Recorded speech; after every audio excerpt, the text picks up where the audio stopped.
Do you remember building sandcastles? I'm talking about those memories at the beach, spending a long time making something completely meaningless. Back then, we sifted the sand, mixed it with water, and patted it down with our small hands to make something that was barely even a castle. We had no intention of finishing it. We didn't think anyone would watch us. There was no reason to take a photo, and certainly no reason to leave a record. We knew the waves would eventually wash it away, but we did it anyway. In those moments, we didn't feel like we were spending time, nor did we think we were wasting it. Time wasn't something to be managed, nor was it something to be proven. It was just flowing. These days, we don't really remember that kind of time. But here something strange happens. Clearly we are playing. We go out, we meet people, we travel, and we take photos. We post stories, check the likes, and reply to comments. Objectively speaking, it is a very busy form of rest. But right in the middle of playing, there are times when we suddenly want to rest. It's not because our bodies are tired. It's not because we lack sleep. It is our mind that is exhausted first. When the holiday is over, a thought crosses our mind. Did I actually rest? The answer doesn't come easily. A few days later, it gets even stranger. We can't really remember what we did that day. We remember being busy. We remember meeting people. We know we took photos, but the scene itself doesn't remain in our memory. Time definitely passed, but that time didn't settle inside us. It's as if we were there, but not really there. As if we experienced everything through a thin layer of glass. Something is clearly off, but we can't quite name what it is.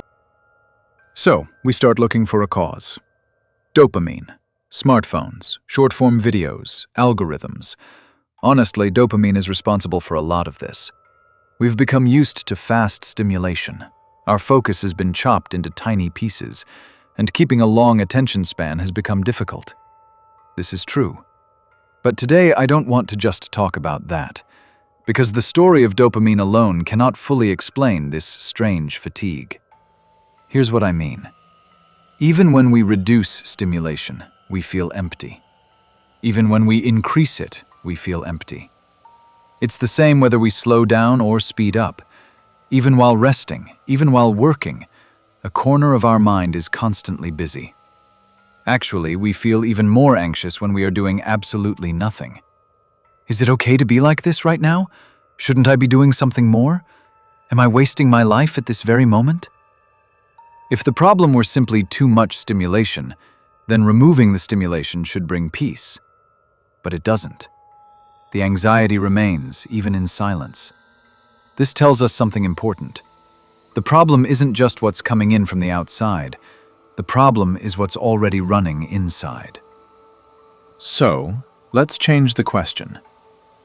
Why have we become so anxious about doing nothing? Why do we constantly check ourselves even while we are resting? Why does guilt follow us the moment we stop? Here's what I think is happening. We have become too used to managing ourselves. Not just when we work, but also when we rest and even when we play. Somewhere along the way, we internalized a voice that constantly asks, is this time meaningful? Is this choice helpful? Is this action a benefit to my future self? This didn't come from nowhere. We live in a world that rewards optimization. Social media shows us curated lives, making us feel like we're always falling behind. Self-help culture tells us every moment should be an investment. Productivity apps track our hours, our steps, our sleep, our habits. Everything becomes a metric. Everything becomes something to improve. So we learned to see ourselves not as someone living a life, but as a project to be managed. And now, even in the moments of play, we prepare an explanation. This is for rest. This is for recharging. This is preparation for the next step. Time that cannot be explained becomes increasingly uncomfortable. An act with no purpose feels like a waste of life. We calculate efficiency, check our performance, and weigh the utility. We stop being the person living our life and become the manager who operates it. At this point, the very concept of play becomes corrupted. Think about it. Hobbies become side projects. We pick up a guitar, but we're already thinking about posting a cover.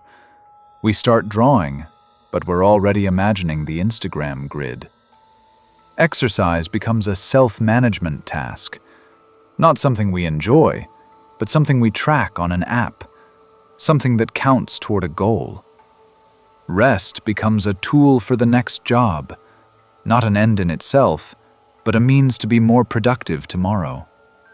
Pure enjoyment without a purpose loses its place. At the same time, we are always conscious of someone else. Even if no one is actually watching, there is always a gaze upon us. Does this look okay to others? Does it look like I'm living a good life? Does it look like I'm not falling behind? So we record before we feel, and we check before we enjoy. We arrive at a beautiful place and reach for the phone before we take a breath. We see through a lens rather than our eyes. The time spent looking at the screen often exceeds the time spent looking at the scene itself. We edit before we experience. Happiness fails to accumulate quietly inside. It is always directed outward, toward an audience, toward proof, toward validation. But happiness that is put on display does not last long. Because deep down, we know the performance isn't the same as the feeling.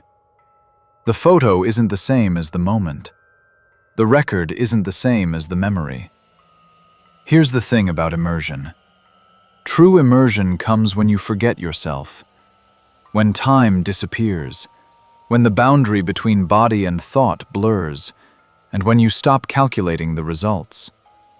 You know this feeling. You've felt it before, when you were so absorbed in something that hours passed like minutes, when you looked up and realized the world had gone quiet. That state requires one thing: the absence of the watcher. But we watch ourselves constantly now. Is this scene okay? Did I make the right choice? Is it okay to show this emotion? We are acting on the stage, but at the same time, we are sitting in the audience, evaluating ourselves. We are both the player and the critic. Naturally, it is hard to fall deeply into anything. That is why, even though we played, no memory remains.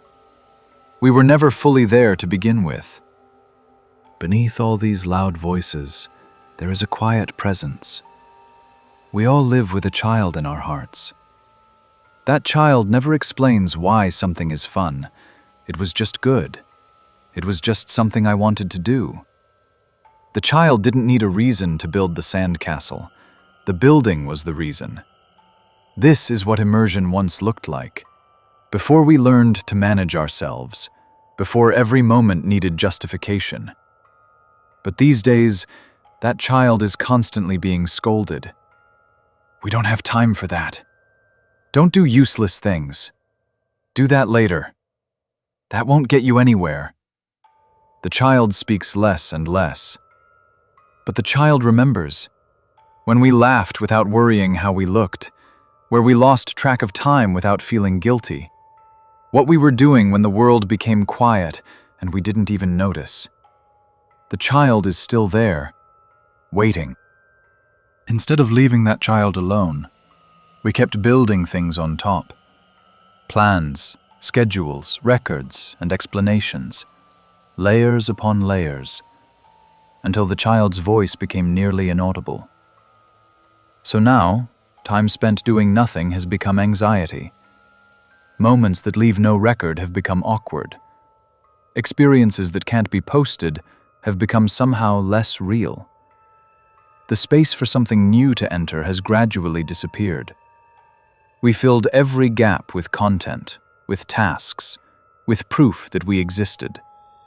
But we rarely look into that state. We only try to fill it with more things. This is not about blame. It's not just the system's problem, nor is it entirely an individual's problem. We simply adapted, perhaps too well, to a way of life that demands constant proof of our worth. So now, time that doesn't need to be proven to anyone has just become unfamiliar. We've forgotten what it feels like to do something for no reason at all. Maybe what we lost isn't fun. Maybe it is the ability to just leave ourselves alone. Time that looks useless. Time that leaves no record. Time that requires no explanation to anyone. In the place where that time vanished, we kept piling things up. So maybe we have become a state where nothing more can enter. But here's the thing. The child who built sandcastles has not disappeared. Even now, somewhere inside, they might be waiting. Not for a grand gesture, not for a life change, just for you to stop for a moment. Just for a little bit of silence. Just for permission to do something pointless again. So, are we okay? I'd love to hear your thoughts in the comments. And if this resonated, consider subscribing to join future conversations. Take care, and I'll see you in the next video. Thank you.